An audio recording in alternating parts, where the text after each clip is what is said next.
Hemos creado un programa innovador y práctico porque ahonda en cuestiones esenciales para la construcción de un proyecto, tales como la búsqueda de financiación pública y privada y la estrategia y retorno con las marcas.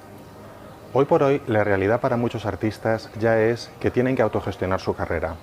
Con este posgrado ofrecemos los medios para hacerlo de manera eficaz, gestionando tu marca, conociendo y aplicando bien los medios y los canales para difundir y comercializar tu obra. Como historiadora del arte, creo que es fundamental la transmisión de conocimientos para la mejora y consolidación del mercado del arte. Durante mis 20 años de carrera profesional he aprendido muchos aspectos prácticos que estaré encantada de compartir con vosotros.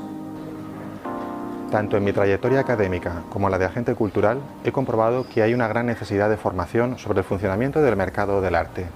Muchas voces además vienen reclamando una mayor profesionalización en el sector.